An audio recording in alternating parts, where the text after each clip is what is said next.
As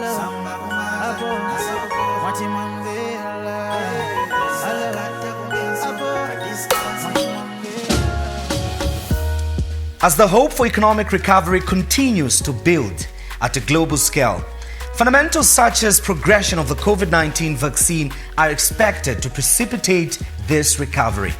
You're watching the 2021 Economic Outlook discussion program of Zanaco. And of course, I'm joined by Dr. Patrick Chileshe, who is the head of economic research at the bank.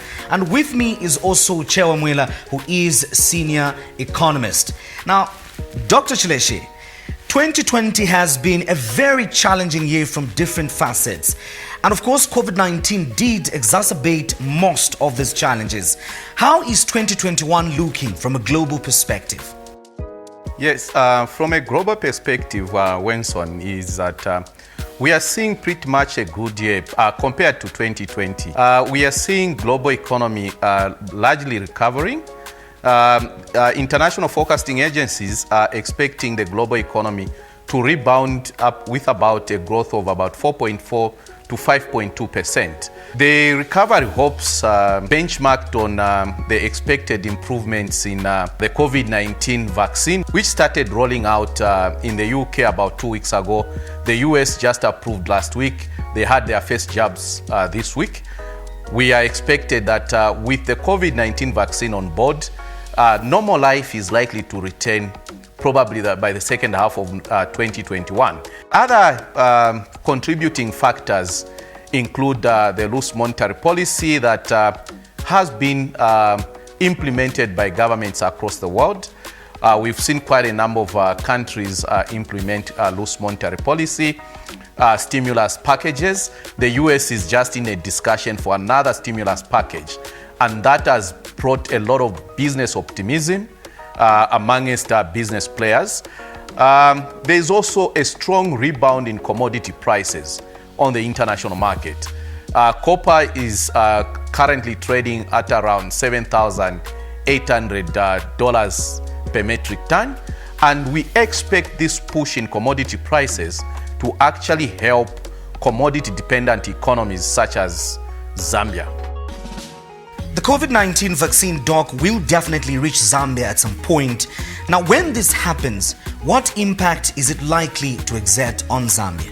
Yeah, the COVID-19 vaccine is in some way a game changer, in my view. With the COVID-19, we've seen cases spiking. We are largely seeing a second wave in Europe. The second wave is getting stronger in the US. Recently, we've been warned of escalating cases locally, which have rapidly rebounded. With the COVID-19 vaccine on board, we are expectant that that is largely going to help with flattening the curve for COVID-19, and that is largely going to help with improving people movement, facilitate commerce, and that is going to have a positive impact on the economy. As with regards to its impact on, say, the fiscal sector, that remains to be seen, because the recovery of the fiscal sector is an issue of so many factors, and economic performance is just one of them. We have two facets. We have the expenditure side, we have the revenue side. So largely, if we have a rebound in economic activities, yes, we are going to see improvement in government revenues, but we also need a lot of effort on the expenditure side to close down the fiscal deficit that we are experiencing now. What are your expectations when it comes to the monetary and fiscal policy for 2021? Yeah, firstly, just speaking briefly about this year. This year has been a difficult year in terms of economic performance for the Zambian economy. Now, going into 2021, we are expecting the economy to largely improve, but not improve enough to an extent where we should be celebrating. We are expecting the economy to recover and probably grow by a minimal growth of about 1%. We are cognizant of the fact that in the budget, the Minister of Finance did put in a growth of 1.8%. our projections do indicate that that growth is largely difficult to attain because of the growing fiscal challenges that we are actually facing at the moment. Recently, government did default on its external debt service, especially with regards to the commercial debt, the Euro bonds, $42.5 million. What we expect is that that is going to lead to more negative sentiments with regards to the Zambian market. What that means is that it's not only bad for government, it's also bad for the private sector. My view is that we are likely going to see a situation where the cost of foreign exchange funding is going to be more because of the sovereign credit risk that the country is facing. So entities that borrow from abroad are likely to pay a relatively higher interest rate on that borrowing. Secondly, we are expecting the kwacha to remain weak. And one thing that listeners need to look at in this case is that much of Zambia's manufacturing sector has a huge dependence on imported intermediate inputs in its production process. So what usually tends to happen is that with a depreciation, the cost of production goes up, and that limits the manufacturing sector to rebound to the levels that it was at. So hence, we marked down the growth for 2021 from our earlier projections, which were about 2.1% to 1% next year because of the expected debt and fiscal challenges that we are largely going to face in 2021. Allow me now to bring in Chewe at this particular juncture, Doc. And from you, Chewe, I would like to find out 6 to 8% has been the target, when it comes to inflation. And as Doc mentioned, that there is an impending hyperinflation, looking at fundamentals such as the imbalance between the rate of economic growth and, of course, the growth rate in money supply. So is 6 to 8 target realistic? Yes, Winston. First of all, we need to look at the factors that have been driving inflation. So for this year, when we started at the beginning of the year, we saw that inflation was largely driven by food inflation because there was a shortage of food supply in the economy. But as you can recall, we had a bumper harvest. So by April, we started seeing inflation subsiding, but then again, it started peaking because of the weakening of the kwacha. So, and going into next year, we expect that this is going to continue. Now, as we head into the lean period, because as we start December going through to March or April next year, you realize that the staple food is going to be tight in the market, and therefore food inflation also will start rising, and it has started rising. And because of that, we expect inflation to remain elevated even next year. Now, even in the current environment, the central bank is torn between price stability and oiling the economy, because oiling the economy is significant to financial stability.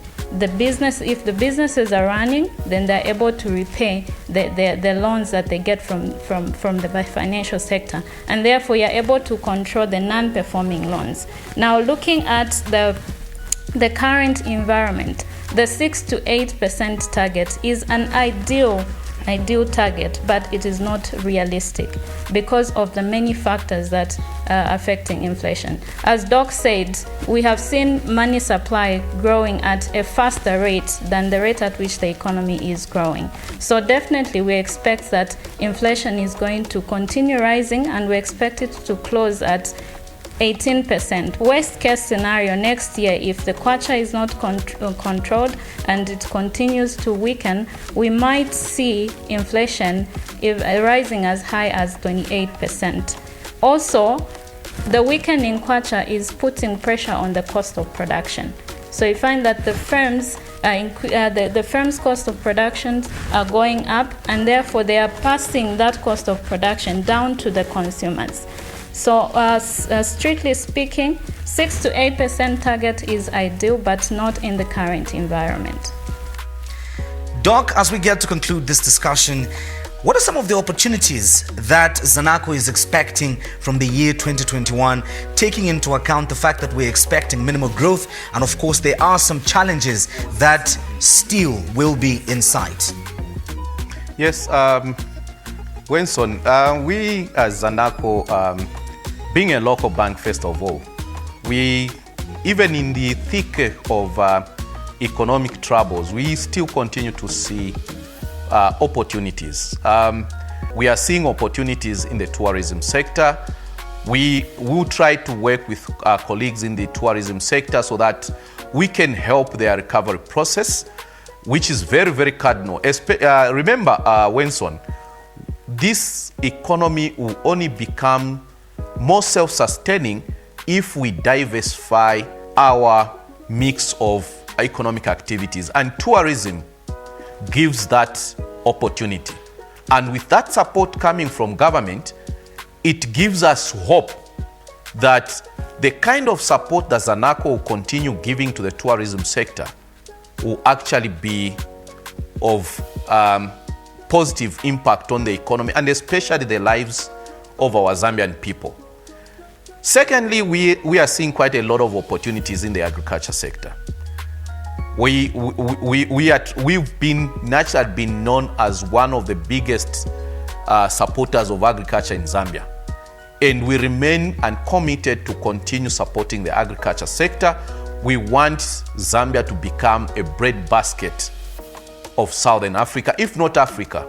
So we are trying to make sure that we keep the agriculture sector running, and we have actually realized that as opposed to these other sectors, agriculture usually remains resilient even under difficult times.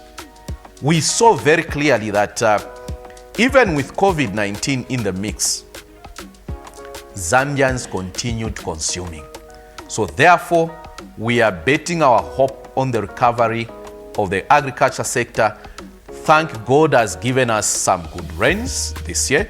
We are expected, according to Zambia Meteorological Agency, we are expected to have normal to above normal rainfall, implying that we are going to have probably another big bumper harvest, especially that the projections indicate that the southern half of Zambia is going to receive significant rains, and we all know the southern part of Zambia is the breadbasket of Zambia.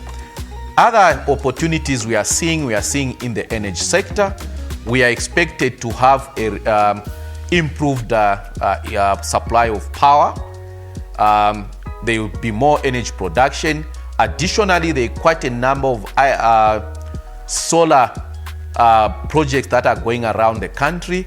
We are also cognizant of the fact that a lot of Zambians are warming up to having alternative sources of energy. We are willing to support our partners in that angle to ensure that we do not only support business, but we also support the environment. Because with solar energy, we keep our environment cleaner, we keep our economic growth more sustainable. Another sector, and most importantly in the Zambian mix, is the mining sector. The recent rebound in commodity prices, which are projected to rise above 8,000 next year, we are seeing quite a number of opportunities. Not only in the mining sector, also the transport and logistics sector, because all these things that are being produced need to move from one destination to another. Production in agriculture needs to move. Production in the mining sector needs to move. So we are seeing all these opportunities, and as Zanaco, we are trying to support this recovery process so that we can put our country back to where it belongs. Thank you very much, Dr. Patrick Chileshe, Head of Economic Research at Zanaco, and of course, Chewa Mwela, who is Senior Economist at the bank, for indeed giving us a sneak peek into the 2021 economic outlook with regards fiscal and of course monetary aspects. Key points emanating from this conversation include facts such as, yes, minimal growth is expected, but of course the trickle-down effect will remain constrained. Another interesting fact is that there are opportunities that the 2021 budget will indeed offer, but domestic resource mobilization will still remain a challenge. And another concern that was highlighted is the issue of debt. And finally, the issue of inflation, which has a bearing on the cost of living. We did learn from this conversation that we expect to close the year in double digits, and the estimated figure, as highlighted by Chewe, is 18% from a Zanaco perspective. The name is Wenson Mavoro. Thank you for watching the Zanaco 2021 Economic Outlook program. See you next time.